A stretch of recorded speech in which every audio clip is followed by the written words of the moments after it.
What's up, guys? Welcome back to the channel. I've got some errands I'm out running around doing. It's like every time I buy something new, equipment-wise, it doesn't come the way I need it to be. So I got this new trailer, bring it up to the fabricator guy. I'm gonna get a mesh area, like a net almost, put on the tongue, because that's where I like to put chains and straps and all that, like random stuff, like a block and things like that when you need for the jack stand. All that stuff, there's just nowhere to carry it. So we're gonna run up there, we're gonna make that addition. Yesterday, the country of Kazakhstan, I can't pronounce that properly. I dated a Russian girl that was from there. It's basically an Eastern territory outside of Russia. It's former Soviet Union. The people there consider themselves Russian, but it's right in between them and China. And so it's its own little entity. It's still kind of controlled by the Russians, but it's kind of its own deal. But nonetheless, it's a Russian culture, and they've got a lot of civil unrest happening at this point in time. I'll link to the story below. I can never pronounce the word. It's like Kazakhstan. I haven't been able to pronounce it for like 10 years, and I've attempted it many times. She called herself and considered herself Russian, but she was like, actually, technically, I'm like Asian. She was totally Russian though. She was a Russian spy. There was one time in my life, I can't really confirm that she was a Russian spy, but I'm pretty sure she was a Russian spy. Because we literally went to the Department of the Treasury building in Washington, D.C. together, and we just walked up to some guy carrying like an M16, and he let us in. Like she said something to the guy and like let us in, and then we got to go over to the Federal Reserve. Their office in DC, the bigger one is in New York, but I got to go to the one in DC because we just got let in. Like I don't know why. It was like in February of like 2010. Yeah, that's when it was, and we were just allowed in. And they let me into the Federal Reserve, and I got to sit in Ben Bernanke's desk, and I was like, wow, this whole place just feels evil.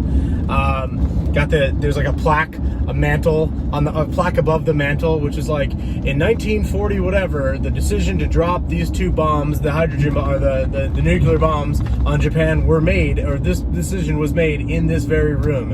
And you're like, yeah, it feels a little like that. It feels a little like death and evil in here. But nonetheless, convinced she's a Russian spy.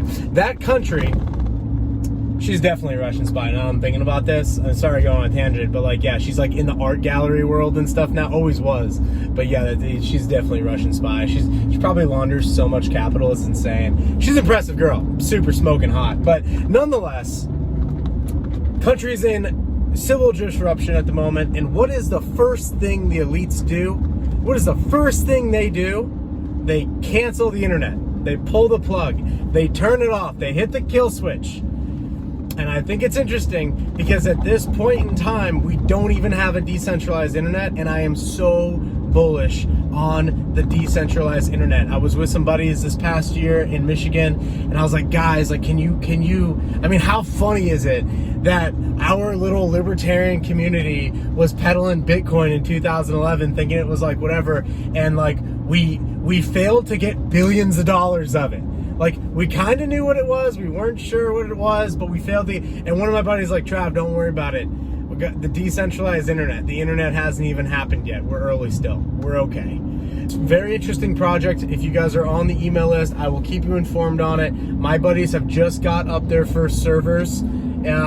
This project is funded and backed by Peter Thiel. Pretty big fan of Peter Thiel.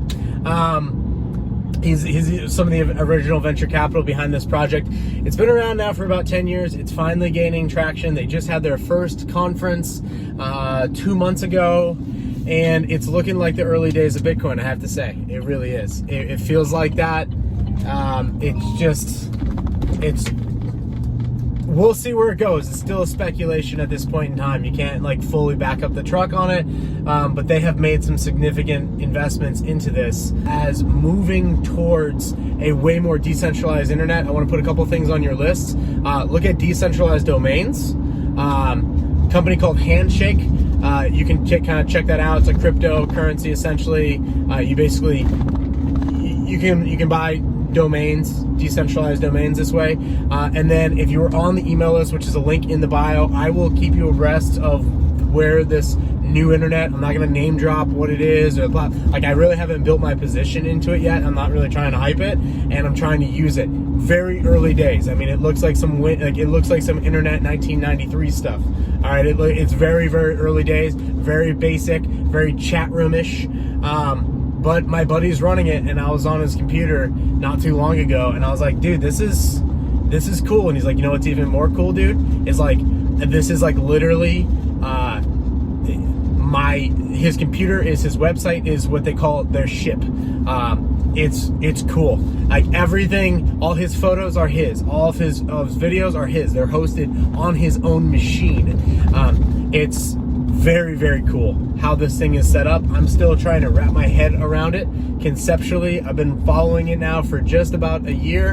I've been watching the prices. The way that they're selling it is basically, it's kind of like a licensing thing, but it's sort of built on a crypto-like platform. I'll have more on this, but I want to raise to your attention the idea that a country, and I'll link to the story here, but the idea that countries can just flip the internet like at will. I'm passing an old school diesel Mercedes, like 1970s. Hopefully you guys can see in the back. Let's see if he comes around. Come my way, bro. Oh, it's blue. It's blue. Where is it at? It's going the other way. 1970s diesel Mercedes, like, come on. That's like the best car ever built. I think we can agree on that. If you guys don't have a diesel vehicle, that's a good way to start. You can run it on biodiesel. Nonetheless, decentralized internet hadn't even happened yet. Decentralized currencies, early days, still early days. Not as early as they were, but still early days. And so interesting that we see this over and over from country to country. I think it's the third country this year. I know Myanmar did this last year. Have some civil unrest, have some public uprisings. Guess what they do? Kill the internet. Interesting.